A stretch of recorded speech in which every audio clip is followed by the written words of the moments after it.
Welcome to the Mother May I podcast with Frank and Irene on Strong Island Entertainment. Gee, I hope I didn't make a mistake with these two. They promised me they'd bring in some really good guests. Well, anyway, here's Frank and Irene. Well, hello, everybody. Hi. Hello. Hey. Looking good, Mr. Conniff. You're looking sensational, as always. Well, I have to say that I wore this for you, Frank, and I'm not even going to try to hide the fact that I did. Just the way it is. You know what a geek I am, so wearing a Superman. I know you like a good, solid cosplay, so I'm half in. I do. I'm half in. I'm loving it. So here we are again, Frank. This is Mother May I podcast with Mr. Frank Conniff, and I am Irene Bremis. I'm sorry, my setting is a little less refined than yours, Frank. I have to say, I feel like you put a little bit more into the production value of this show already. Well, I'm in Manhattan, and we're much more glamour conscious than you guys are out in Staten Island. That's all you had to say. I'm in Manhattan. We could have stopped there. Everything else is so interesting. So we're back, season 2, our inaugural show, kicking it off hardcore with one of our favorite people in the world, right? We're bringing back our magnanimous show. Well, I don't know if we can call it magnanimous, but we're bringing back the show. It's at least it's not magnanimous. That's the one thing it can't be. That's the one thing it'll never be, honestly. And don't get mad at us, okay? All right. So normally, this is interesting. Normally we have more of a schizophrenic format for our show, Frank, because we love to talk and we stray in different directions. We're sort of like trying to be a little more structured. So now we're taking Prozac for our show. So again, though, I want everybody to sort of keep their expectations low. This way you'll be delighted with the outcome. So, Frank, I haven't seen you for a while. I miss you. I know, I miss you too. So what have you been doing? Not much. I don't know what's came over me recently, but I just don't go out that much anymore. I haven't been to any bars or restaurants or movie theaters, or just been kicking back, staying at home. Yeah. Millie. I love Millie. Hanging out. I'm just living my best pandemic life. What can I tell you? We're in the second year of it now. It's so crazy. People are exhausted, and all we can do is move forward and keep reminding ourselves here in New York, at least, that we have a governor that sucks ass. So, oh yeah, you know what? It used to be De Blasio that united us in our hatred for him. Now he's got a little competition with Cuomo. It is true, right? And De Blasio is still really awful, but Cuomo is bad. And there's a mayor's race is starting. I don't know how to quite say mayoral, so I said mayor's race. Mayoral is a handful. It really is. But the main thing is that Stacey Pressman is running. But that's I know. She's a friend of ours. And that's she is. I think that means I'm supporting her because I know her and I like her. And, Andrew Yang is running. He doesn't, I don't know if you saw his campaign slogan, elect me even though I don't know what a fucking bodega is. That's kind of an interesting approach. But I'm not that excited about him. But on the other hand, I voted for De Blasio. So what the fuck do I know? Yeah, see, now I can honestly say, and I feel good about this, I feel like I really stuck to my guns. I did not vote for De Blasio. I voted for that one guy. Sadly, I don't remember what his name is, but he was the one guy that was a filmmaker. He did this documentary on homelessness. Oh yeah, I can totally see that. Right. So I did. He's a step further. De Blasio is doing nothing about homelessness. This man is actually putting a spotlight by making a documentary about homelessness. So I thought that was a step in the right direction. Mm-hmm. So a lot of crazy stuff going on. I had a show that I was supposed to do via Zoom in Texas, and it was canceled because the deep freeze in Texas, but then again, climate change is a hoax. Deep freeze, they got all their power outage knocked out. You heard about that, right? Yeah, and I just saw that somebody posted a bunch of tweets that like Ted Cruz and all of these Texas politicians posted last year when California lost a lot of its power, and they said, "Oh, this is what happens when Democrats are in power," and now they're in the same boat now. Exactly. That's right. I wish that boat would sink, to tell you the truth. I wish that boat would sink too. Ted Cruz, there is no such thing as a deep freeze because that bitch is so frozen already. He really is. He's absolutely ridiculous. So I'll tell you what's been going on here. And this reminded me of you on Staten Island. I've been sitting here during the pandemic, nothing to do. We're all on Zoom. We're all losing our minds. I mean, thank God we have social media and certain things like that. But then there's that flip side where we're not doing face to face. And, we all want to get back to life, but it's not time. So we don't want to get Fauci. Did you hear about the new saying? It's like ghosted, but it's Fauci'd. If you're not adhering to the 6 foot distance rules, you're being Fauci'd. That's the new. Oh, okay. The one that I heard that I like is they describing the vaccination shot as a Fauci ouchie. It's the stupidest thing I ever heard, and I love it. That sounds like a Fauci ouchie. Now, see, I didn't hear about that one, but I did hear about the vaccination dumpster diving, which when we bring on our guest, we'll definitely talk about that. I'm going to introduce her in just about 1 second or when she gets in the studio. But let me tell you what I did, Frank. We have a family of kittens here and a cat. We call it. You really? Yeah, we do. It's the saddest thing. During the snowstorm, I saw one of the kittens fall into the snow and it couldn't get out. It was absolutely traumatizing, So Steve actually built a little cooler for her. He's a welder. He took a cooler, he welded in a little hole so she can come in. And then his friend came over and saw it and was like, "Isn't that my cooler?" I was kind of wanting that back. I'm like, oh shit. All right. So on that note, I see that our guest is here. Let me tell you something. I love this woman, Frank. I know you love this woman. Multi-talented. I can't possibly start listing all her talent. Comedian, she's an actress, she's a writer, she's extraordinary, she's amazing, and we roped her into this show. I'd like to welcome Marina Franklin, everybody. Marina, hello. You look so beautiful. Thank you. You forgot to mention she's single. Oh, all right. And her kick-ass special, if you haven't seen it, single Black female, so funny, so brilliant. And I love you, Marina. Thank you for joining us, sweetheart. Well, thank you for having me, which is the correct response on Zoom and all these StreamYard. And, it's so funny because I keep watching how everyone goes, "Thank you for having me." But I really mean it. I know you do. And that's why I love you. I've known Marina, Frank. I've known Marina now for 20 years. Oh, did you guys meet doing stand-up? Yes. Mm-hmm. Yeah, right. Yes, Irene went to this Zinc Bar show in the basement, and sometimes Hysteria, and she had this funny cartoon. Everybody loved you, Marina. You had this funny cartoon drawn of you as in front of the flyer, and so we would go down there, and I think afterwards we would go and party too. It was fun. We had fun.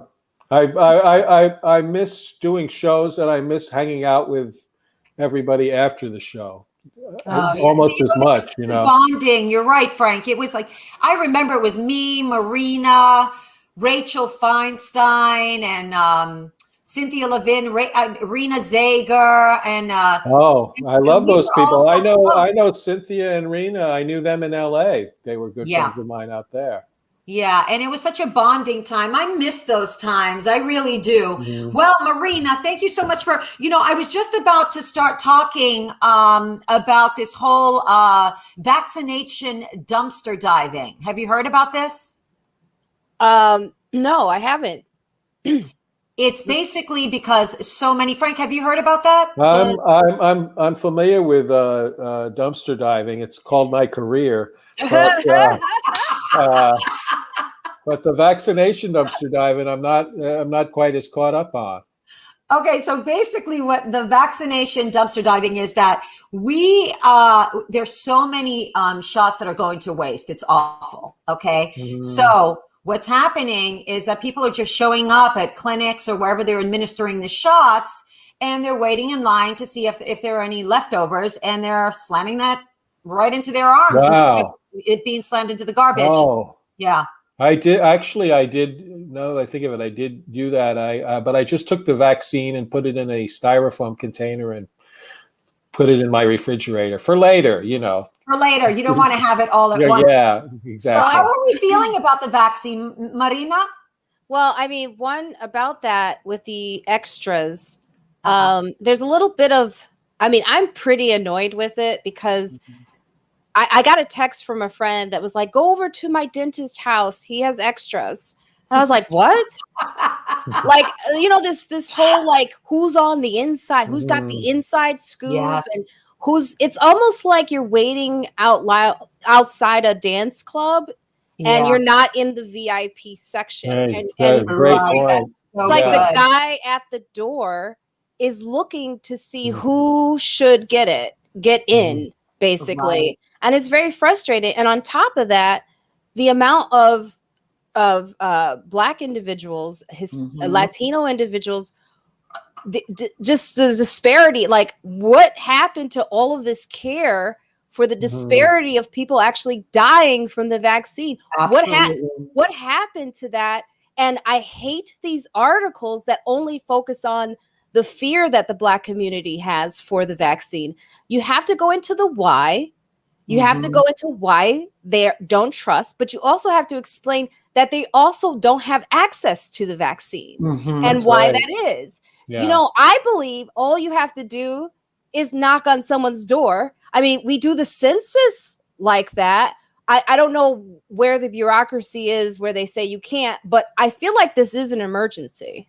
Is it not? Oh, of course it is. It's a pandemic. I don't know how much more emergency we get. Marina, I love you. You're so right for what you just said. Well stated, friend. Yes, well stated. Absolutely. By the way, that's gray hair. Man, nowhere. You have nothing. That's gray hair. That's not you brought it up. I was combing my hair this morning. I found a gray hair. It's a little disturbing. Oh God, that is so getting on in years. And by the way, my sister told me that I qualify to get the vaccine now because they're letting people with underlying conditions. Yeah, good luck. Now. I tried all before. Yeah, I went to the one website I went to. It said not available. So what? TurboVax? You guys hear about TurboVax? That's a really good. I've seen TurboVax, but it doesn't. Everyone knows about it now. I mean, you're talking about 50 million people trying to get a vaccine online. Yeah, it's not the proper way to do this. First of all, who? Not everyone has a computer. Hello. Exactly. 75 years up, and I'm also eligible. My mother and my brother don't have a computer. They don't have a computer in the house, And my sister has a computer, but before that, she was struggling, and she just got a computer. So you're right. Not everybody has a computer or knows how to work it. I mean, you could be like, who doesn't have a computer? A lot of people actually don't have the money to afford and don't even know how to navigate. I am computer savvy, and I couldn't navigate it this morning. Yeah, it's so overwhelming when you have to go to a website, anything involving the government, whether it's to figure out when to go to the DMV or no matter what it is, when you go to a website, it just makes you lose all hope for humanity. It really does. It's so they just love to befuddle everybody, and you can never find the straight line how to get anything done. It's so true. And Marina, I'm gonna get dressed up. Okay, I'm gonna get dressed up like Oprah, and I'm gonna show up, and I'm gonna assume they don't know Black people very well, and just be like, I'm Oprah Winfrey. Let her in. Anything to get in. Yeah, I'm gonna go to the back entrance for the vaccine, and I'm gonna dress very provocatively, and I'm gonna try to present myself as a groupie for the vaccine. What I'm gonna do is I'm actually gonna take a sledgehammer to my arm. I'm gonna be bleeding out, but it'll be worth it. It'll be this arm that'll get the vaccine in. The things that here's the thing, Marina, to your point though, I had a friend during this whole, before we were trying to get access to testing. And she, I had to wait in line. We all had to, and you're saying like the poor communities, people of color. It's so unfair. They're not putting out the vaccines. They're also not getting testing out. But during this time, I was trying to just get a test and I couldn't. And because she knew somebody who is very wealthy, she had all these testing kits in her access to all these testing kits in her own home. And she was testing herself. It's almost as if the wealthy get a leg up on everything in our society. That's who knew. Yeah, I know. Who knew, Frank? Exactly. Who knew? I talked to someone who said they were going to just say they were in a nursing home. I was like, and we're still talking? Like, I still know you? Like, I should hang out right now. You're lie about this? It's like test your consciousness about this stuff. Really. I know. At first, and even with this vaccine dumpster diving, that's a really good point. I was very apprehensive because I'm like, are you guys making an appointment now for real?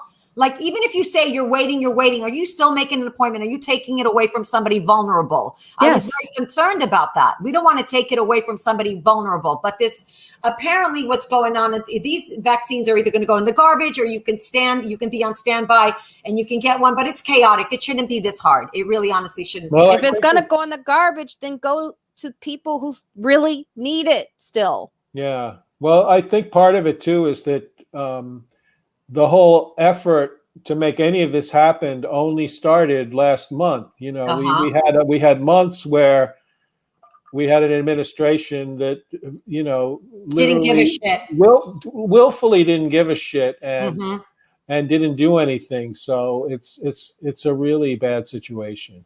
It is a bad situation. Okay, so let's start off with that. Let's segue into our topic for Trump acquitted twice now. Ladies and gents, what saith you to that horseshit? Wait, he got acquitted? By the Senate, yes. By the Senate, no, I mean, yeah.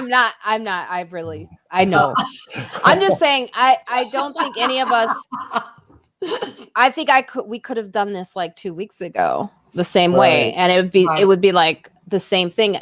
No one is surprised.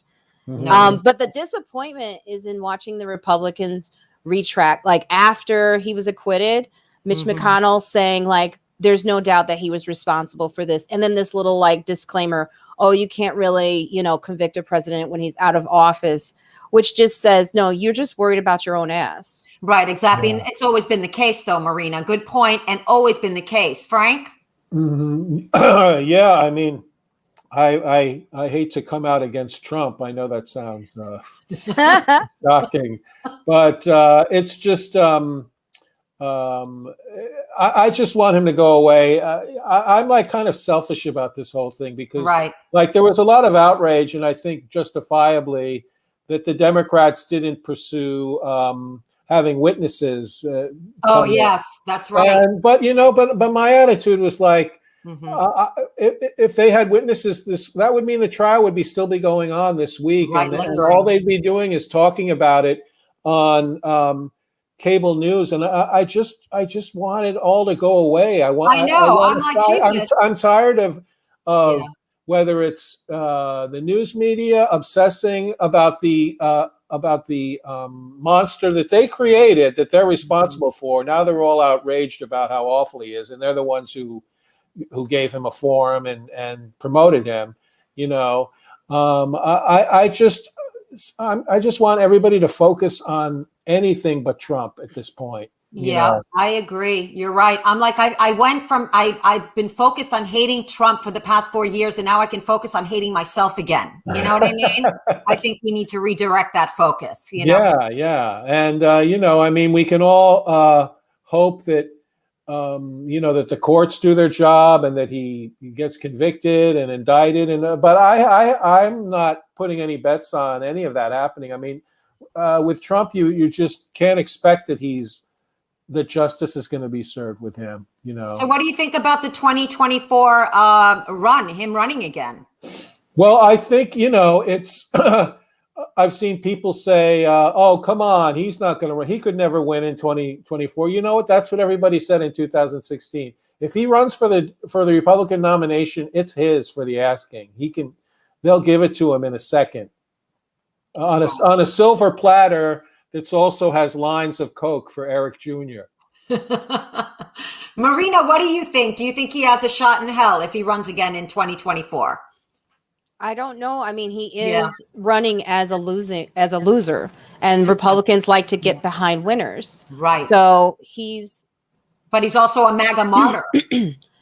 But that's only to those who are in the Republican Party who believe in that. I mean, there are segments of, defining the whole Republican Party as just MAGA martyrs or ANI, I can't even say that, QAnon or whatever people. Right. No. They're not all that. No, not at all. Not at all. So you have actual people who are Republicans who are very disappointed. So you've got to continue this monologue that he is a loser and that he did try to get people killed.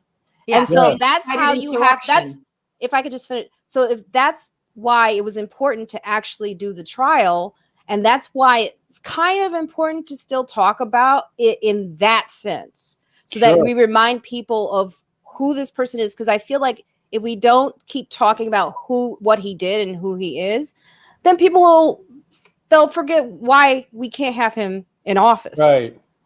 Yeah, that's a great point. But I'd also say great point. Thank you. I make really good points. You certainly do.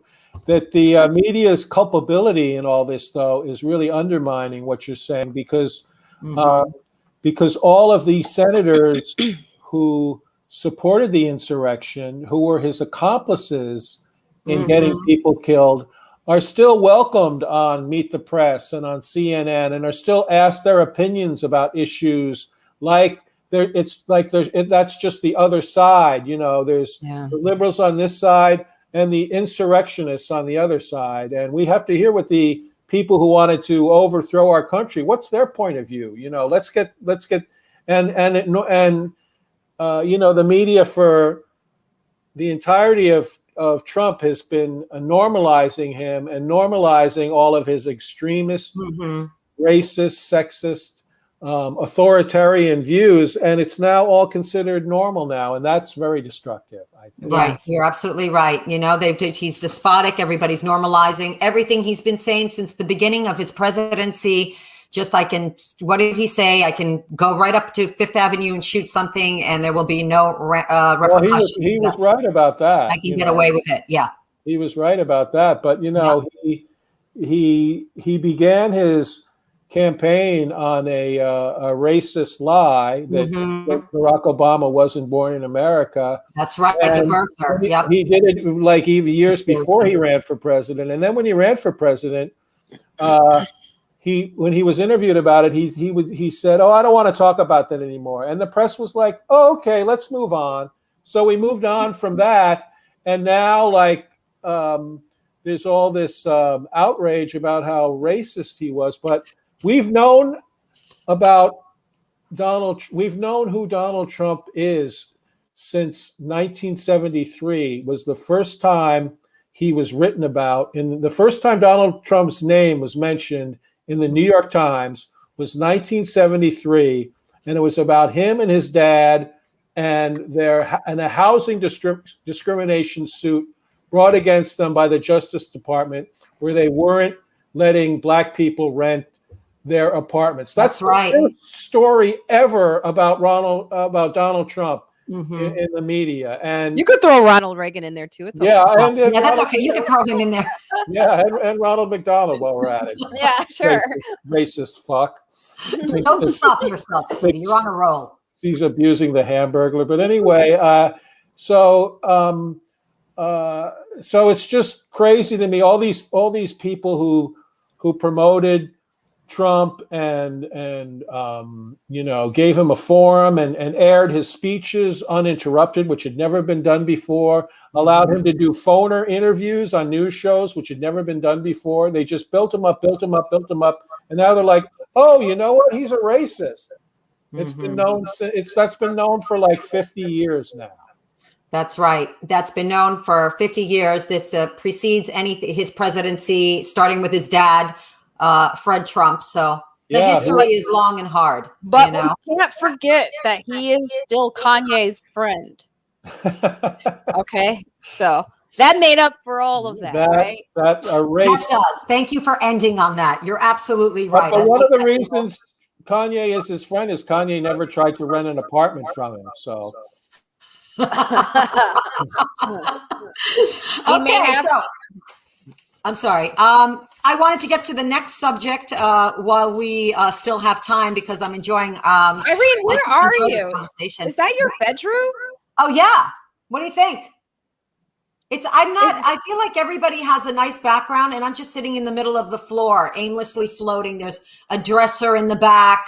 No, it's got layers. You've got depth. I've got depth and layers. I'm making it pretty for myself. It's bright blue like Greece. I want to feel like I'm on vacation. Well, it matches your shirt. Thank you. I wore this for Frank. You won't hear the production, my little Superwoman shirt. So, guys, we saw the Super Bowl. We saw the commercials. Everybody's like, oh, wow, people of color, that's amazing. But is that enough? I don't think it is. What about more people of color, women, diversity in the director's chairs, in production, at the helm? Mm-hmm. You're assuming that I watched the Super Bowl. I mean, I haven't watched the Super Bowl since the last time I had a boyfriend. So that would be about 2 years. But I had it on because I felt I had it on. But I didn't watch it. So as far as diversity during the Super Bowl, I would say it's not one of those things that I worry about. I worry more about Black people getting vaccines. Right. Which is I think that's the priority. I don't think our story. I think our story told in like a commercial is not as valuable as in an actual movie. We do need to be represented. We do know that the halftime was with. Well, that's what I'm talking about. I'm talking about the broader picture. You know, like well, if I could make this point, like I do know, like the performer was. I watched that performance and I felt like 78 years old because I was like, I don't know what's going on. Can we get back to Janet Jackson and her nipple? Her beautiful nipples. Much better performance, hands down, and it's relevant. I mean, she is at the top of the charts right now, her album. So I don't know, that's where I'm at. I was hoping that they'd turn the halftime show into an open mic and I could do some time. I know, me too, Frank. But then I heard it was a bringer show, so I wasn't able to do that. But the commercial, I never watched the Super Bowl. I'm not. The commercial. I'm the kind of person who gets excited about your Superman T-shirt. Yeah, I never watched the Super Bowl. I'm a total nerd, but I did see the one commercial, and it really enraged me. Kind of, it pissed me off. Was the Bruce Springsteen Jeep commercial? Oh my God, Frank! I loved your tweet about that. It was just so ridiculous. And first of all, admit that you're doing commercial for a fucking Jeep. Don't turn it into this whole inspirational message. Yeah. And it's all about the middle. And his example of the middle is Kansas, and it's a Christian church in Kansas, and they actually showed on the wall an American flag with a cross in front. Yes, I couldn't believe so it was really saying that the middle of the country is Christianity and white Christianity, and that is the official middle that we all need to come through. And I've been saying this for a while. I'm not interested in finding common ground with QAnon people, with people who are to me there isn't like you're like a total racist, you're a white supremacist. Okay, let's talk about it, and I'll try to meet you in Kansas. I'll try to meet you halfway on that. And I just don't believe in that. And to see Springsteen, who a lot of I'm not saying he's bad, because I know a lot of people that I respect love him. I've never really been into him. But well, he did get arrested for drunk driving, so maybe that's because, retribution that was actually a better message, because that was like, the middle is a place where you can swerve all over the road and take in all sides. So that should have been the commercial. Yeah, it was almost like a commercial for Trump's next campaign. Maybe they'll throw that in there. Yeah. That's what it seemed like. It was very like, hey, everybody who doesn't get along with Trump supporters, you come and meet them. I'm not telling Trump supporters to go any place outside of Kansas. I'm telling all of you to come to Kansas. And I've been to Kansas and I like it, but that was a bullshit message. And I think I drove past Canvas. I don't know. You know, Well, I'm not willing to go to Kansas to discuss anything with somebody I have nothing in common with. Sorry, Bruce. Was Samuel Jackson, like, what was going on with that? Were those new, like, since they can't be there type commercials where like they would virtually type? Yeah, those were freaky. I mean, I wasn't really watching, so every time I looked up I saw a hologram of Samuel, and I was like, okay, so they don't want us there. Mm-hmm. They don't want to represent us, but they'll hologram the shit out of us. They're doing holograms at what is that Coachella with Tupac. They're doing all these holograms. Really? They're bringing them back, sweetie. It's scary. I know, it is kind of scary. It is scary, but they are using holograms. So scary. But so sorry, Bruce. You get 3 thumbs down on your goddamn commercial. That's all I have to say. Right? That's it. So now Cuomo, we touched on Cuomo for a hot second before, but he's the America's sweetheart. What is that? I'm getting a little. You like it, but I'm having a hot flash. Wow, that's a very elegant hot flash. I don't look graceful and gorgeous like that when I'm fanning myself with this beautiful patterned fan. I'm more like splashing water in my face and throwing my head out the window. So Cuomo, he was America's sweetheart. Now he's soured everybody. What's going on with that? Frank, what do you think about the cover-up? Tell us what you think about what he's done. Now he's saying that he was following regulations, that it wasn't actually. This is a guy who literally just published a book written by himself about how great a job he's done during the pandemic. And now it turns out that they underestimated how many people in nursing homes were getting COVID. And also New York has a very high percentage statistically of people who've gotten COVID. It's not like he put it all under control. So I'm glad that there's just to show that I'm capable of being open-minded. I'm glad there's a Democrat that I can talk about how much he sucks, because he does. Exactly. You're now.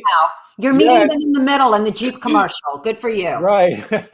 And anyone that you talk about, whether it's de Blasio or Cuomo, that they really suck.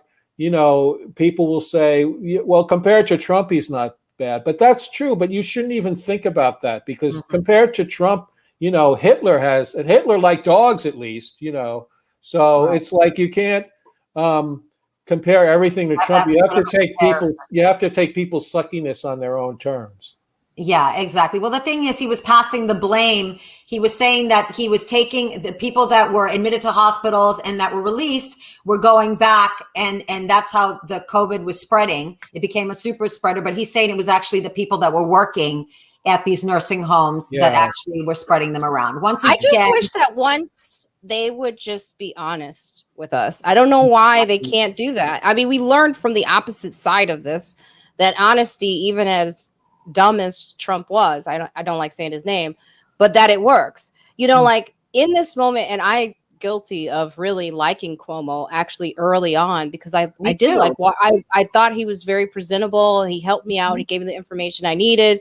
Next to de Blasio, who I cannot stomach, because in interviews, it looks like he's fiddling with a pen. He's drinking coffee when people are asking questions. I don't know what he's doing. He's sorting papers. I don't know if he went to like the school of like politician and interview land. It's like, make sure you're doing something or something. But it's like disinterested. But with Cuomo, it's disappointing that he's choosing to be political. But I do say this. I do think that it's the fallout from what Trump has done. And there was so much miscommunication and so much misinformation that everybody failed on some level. It just took him to be honest about it. I mean, he said that nursing homes have always had problems. We know that. I've gone to nursing homes and I've seen the problems there. But I think if he had just admitted, and he did recently, he did this week say it was a mistake. But I just think he needs to go a little bit further and not be so arrogant about it. Exactly. Don't be so hubris, the downfall. And also be honest, like you said, tell the truth, because we're not getting that honesty that we need. And it makes you feel this sense of hopelessness again. We're trying to start with a baseline, a foundation of honesty. You're right. And, just be honest. The world is more forgiving than you know. But when you're caught in a lie and you stay with that lie, I think that there's some of that, I'll say on Biden's behalf, is I think his administration is addressing a lot of this honestly. They're really like telling people, this is still a really bad situation. And, they're not saying that it's going to magically go away when the weather gets warmer or to inject bleach into your veins. They're so I give them credit for that. Yeah, well, you know what? Hopefully he digs a little deeper. There's still time to be, sincere and come out and address the public. Okay, so we are kind of coming to the end of the hour, and this is my favorite part. What, you tell us what's in that barrel behind you? I want to talk about best friends. Wait, before Let me tell you about my best friend. He's a warm-hearted person who loved me till the end. Wait. What the hell was that? That was so. Did you see what happened there? We're trying to end on a fuzzy note. We don't want a schizophrenic format anymore. We're trying to be a little bit more organized. But what happened? I saw it for like 2 seconds. I don't get to address it. Okay, Bobby, you need to replay that. I want Marina Bobby, play it again. People, let me tell you about my best friend. He's a warm-hearted person who loved me till the end. Yay!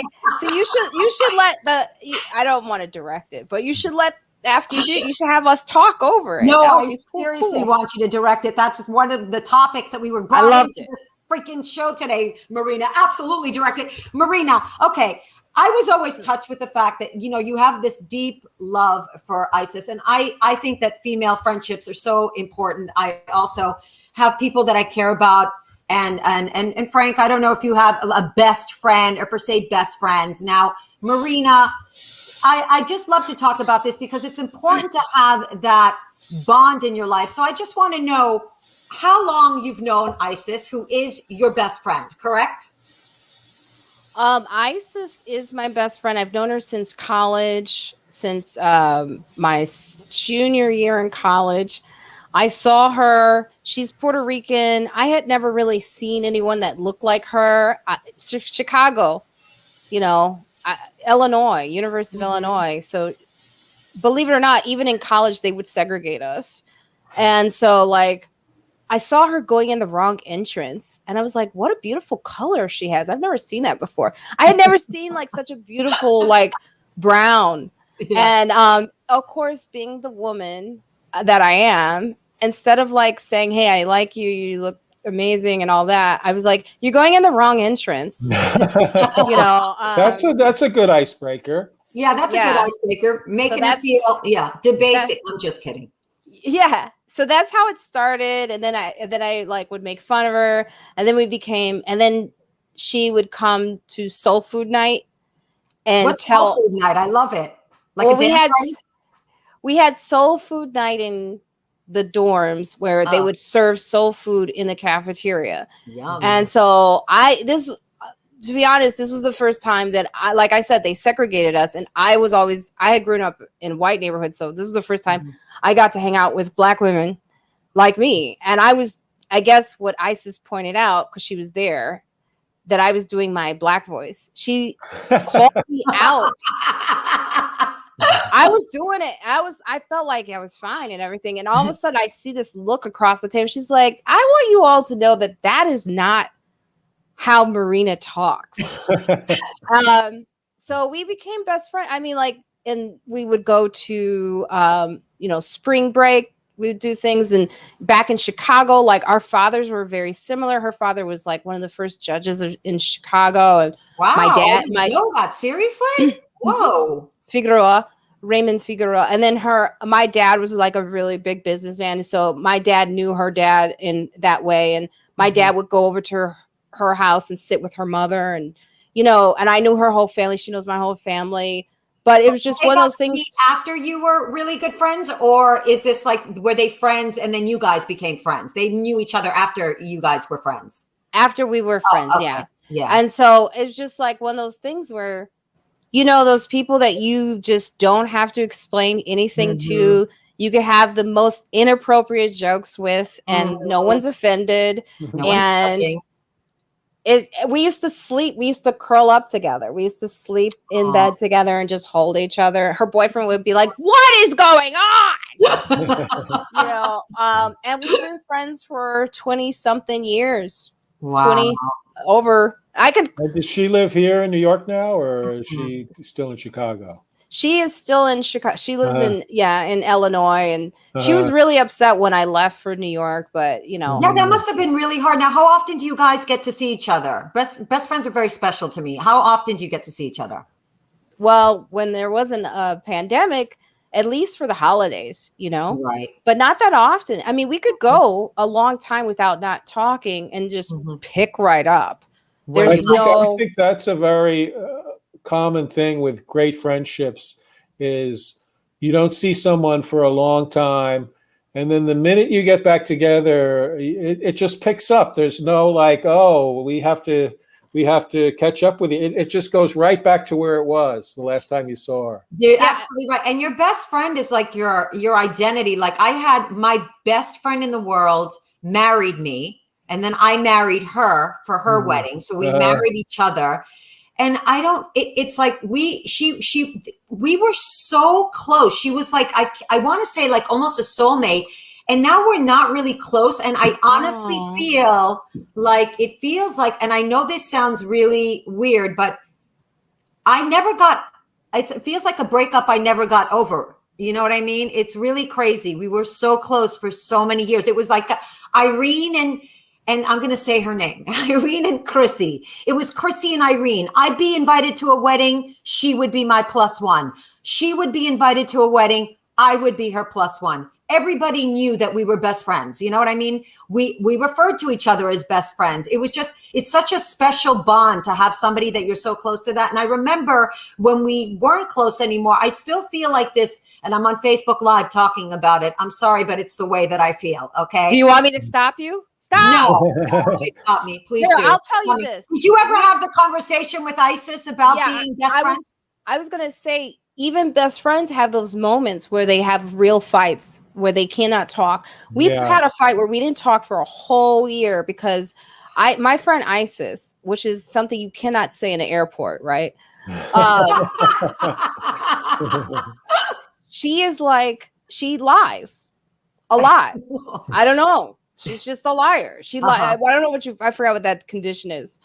No, it's not hypercon, but she lies, perpetual lies, just to manipulate situations. And one time she did it, and it was at my expense.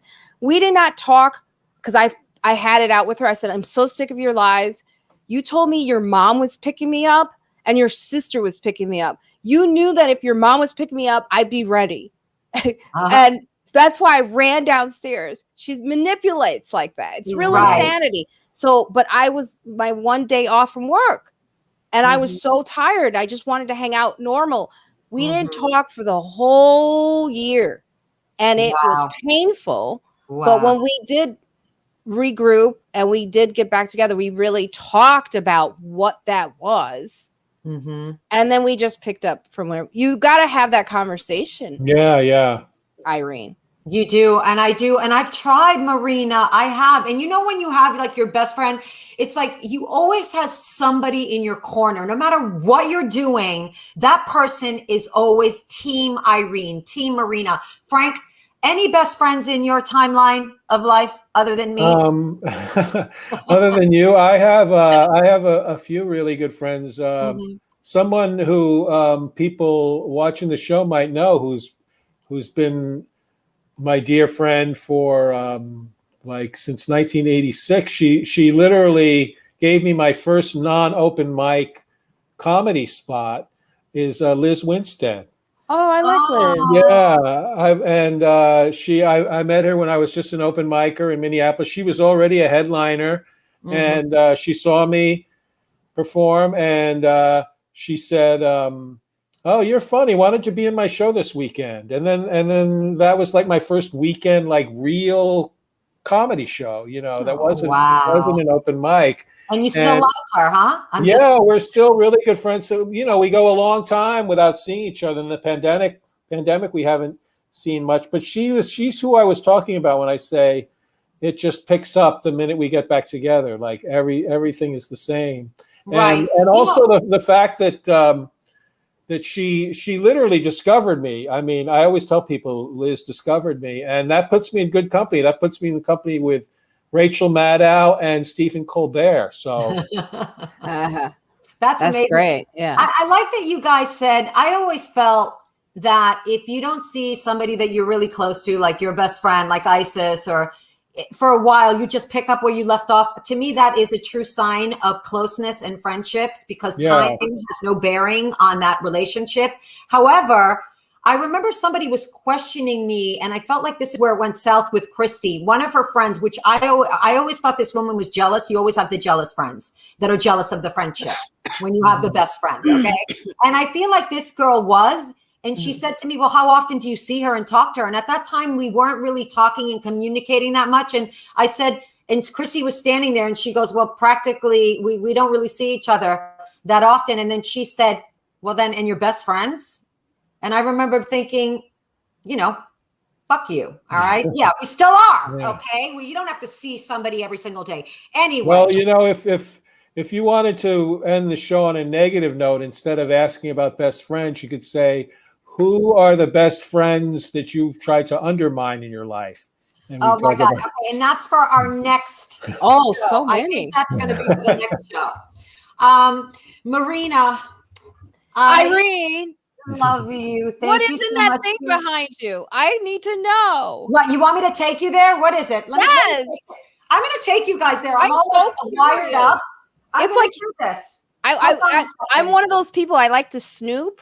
Okay. So I'm so curious. Let's snoop for a second. Let's do this. Okay. So do you see what's going on here? Yes. There's my bureau. That's a bureau. Is there a story behind that bureau? Or bureau? Look at that. That's like a huge nightstand. I'm a hoarder. I need to get rid of shit. Okay.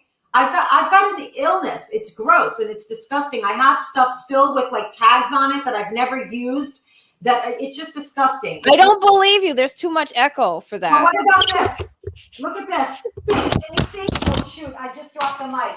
Can you hear me? I love Irene. This is why I did this, because I wanted to see this happen. Okay, this. Can you guys hear me now? Yeah, we can. Yeah, I love you so much. I love you so much. You gotta let people see this when you do this. Tell everybody all about you, girl. All about you. Where can they see you? Tell them about your awesome podcast, Friends Like Us. Yeah, so Friends Like Us. I'm wearing the hoodie, so you can see. Oh, nice. We sell merch. That's me. Let me see it. Oh my God, I love that. Oh, that's great. Yeah. So where can we get that? I want one. Just go to my website, Marina. You get one for free, Irene, because you've been on the show. Well, not the hoodie. That's too expensive. Okay, but the t-shirt I can send to you. Just send me your address. Friends Like Us is available on all platforms. Apple Podcasts. You go to my website, though, marinafranklin.com. We feature women of color talking about trending topics. And once a month, we have a white, which Irene was there. I've been the scoop. I've been the white vanilla. or once a month we have a guy. It's like our period. And also,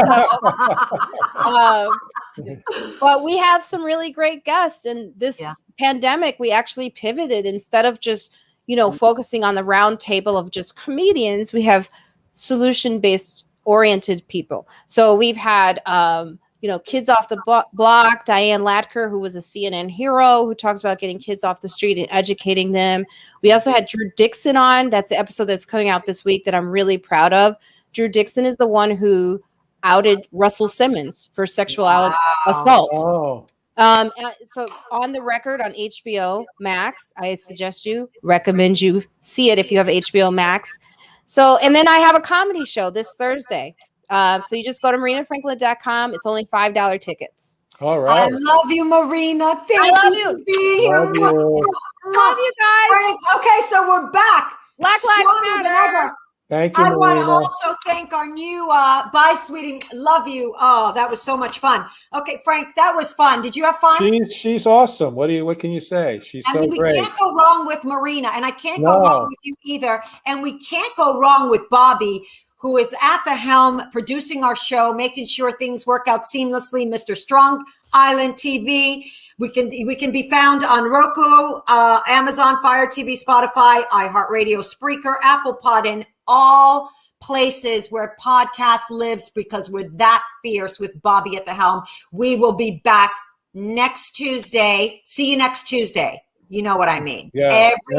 And we want to go live. And Frank, tell everybody where they can see your next Mads. The next show that Trace you and I do, our Mystery Science Theater live streaming riffing show, it will be on March 9th. Tuesday, March 9th at 8 p.m.